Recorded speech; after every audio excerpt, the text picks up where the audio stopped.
The first shock I had was this guy said, well, it was just a conversation among friends. If he was truly Kari Lake's friend, he would have known that she couldn't be bribed. She seems to be very, very secure in what she is and what she believes in. 10 million, 50 million, a billion. I'm not for sale. Mike Koeniger is on the program today. He's back, our friend of the show, or we lovingly call him the Brick Wall. He's from Virginia. And we're going to talk about two big stories in the news right now. Texas, of course, plus the Kari Lake story. And I'll play some clips for you of the bribery that seemed to go down last year. But the timing seems suspect to me. But we'll get Mike Koeniger to weigh in on that. By the way, my name is Joe McClain. I host a radio program called A Catholic Take, where we look at the world through a Catholic lens. I'd love for you to hang out with us. If you like it, give it a thumbs up and let us know what you think in the comments below. Hey, check out this clip from Kari Lake over at CPAC. Something happened to me this week before I left for CPAC, and it shows how desperate these people are to stop me and to silence you. I decided to share this. It's a little bit controversial, but I'm going to put this out. Somebody showed up at my door this week. They called me before and said, I got to talk to you in person. This can't be done over the phone. Which is always kind of like, uh-oh, what's that going to be about? They came to my door and they tried to bribe me out of getting out of politics. Wow. It's really happened. I'm telling you this because this is how disgusting politics is. A mom who runs for office and they're afraid of me? Let's find out. Let's play a little clip from the actual exchange between Kari Lake and the GOP head in Arizona. Is there a number at which I can be bought? not be bought? That's what it's about. You can take a pause for a couple years. No. And then go right back to what you're doing. No.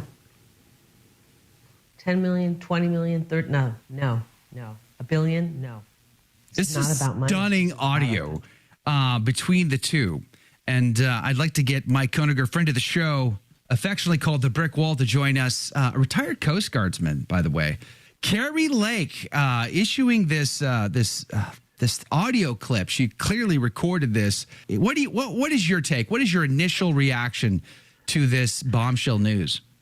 It was funny because when I watched the clip and or listened to the clip, because you're just getting the audio part, and the first shock I had was this guy said, well, it was just a conversation among friends. Now, if he was truly Kari Lake's friend, he would have known that she couldn't be bribed. She seems to be very, very secure in what she is and what she believes in. And, you know, the comment that hit me, and I won't forget, Joe, is 10 million, 50 million, a billion, I'm not for sale. Honestly, this is a woman of character. Character's doing what's right when nobody's watching, and there was nobody watching. I mean, this guy's coming to her with bags and bags of money, not literally, but figuratively at the very least.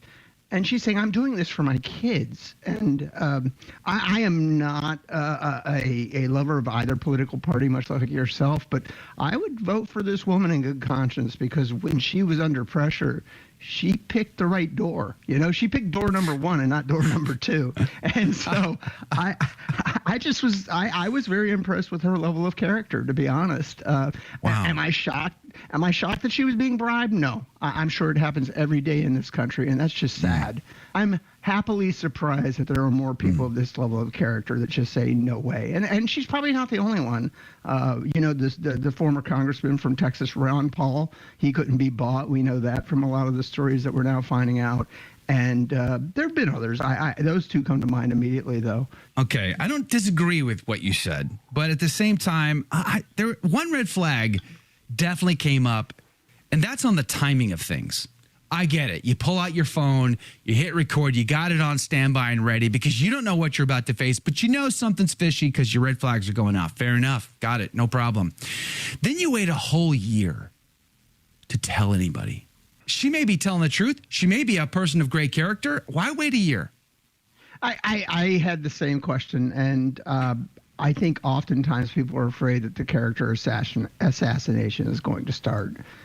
This modern media where you don't believe your lying eyes and you don't believe your lying ears because despite the fact that we've heard it, they're going to somehow spin it. And by the way, Joe, this guy tried to spin this. He did try to spin this before he resigned.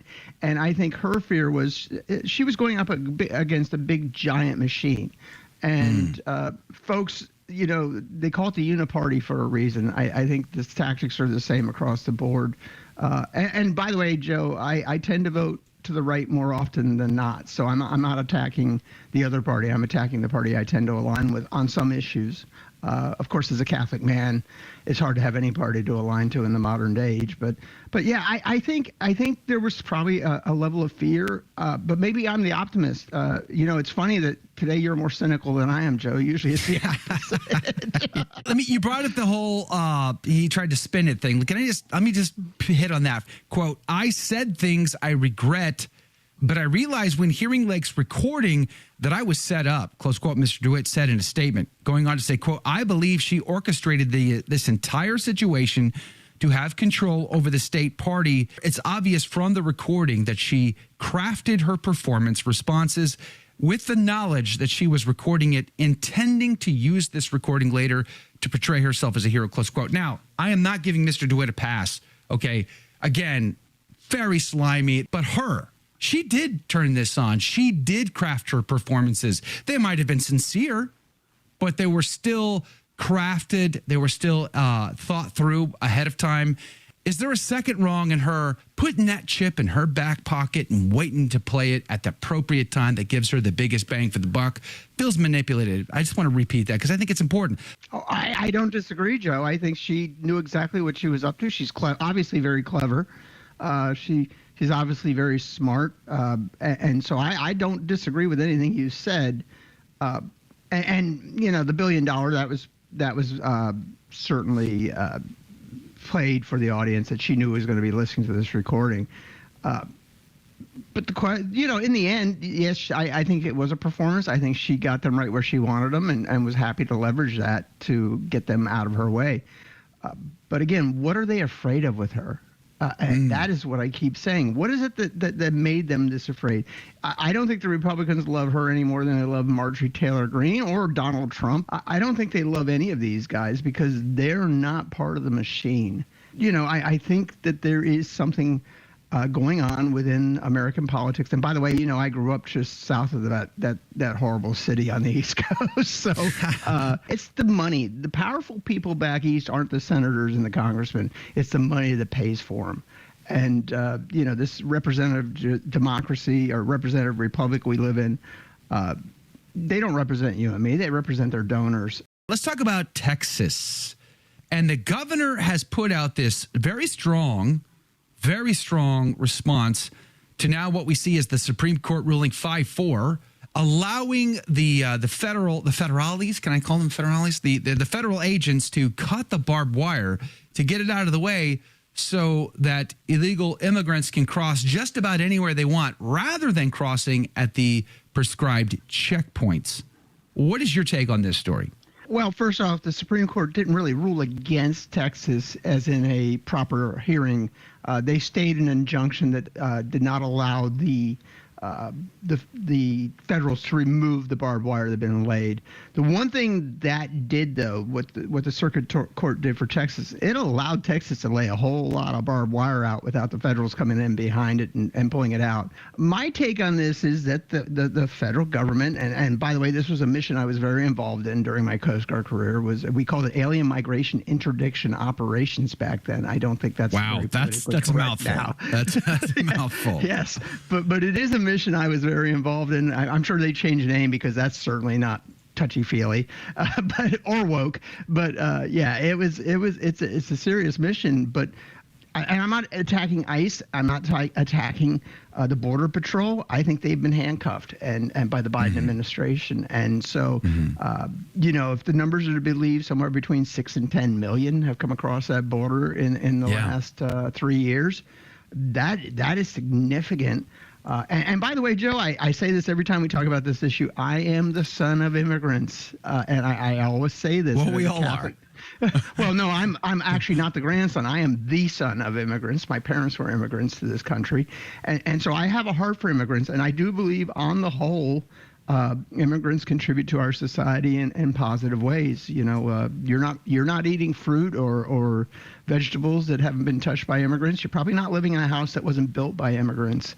The people who re-roofed my house here a couple years ago were all not from the U.S. So I certainly understand both sides of this issue, but Texas is protecting the private property of people who live on the border, and that's what's forgotten is these people are being deprived of the use of their property and are being stolen from by people who come across the border and use that property as if it were their own and destroy property. And a lot of those folks that live on the border are of Hispanic heritage of some sort or another. That's right. And so this is not the racial issue the media wants to make it out to be. It is, does the state of Texas have a duty to protect its citizens?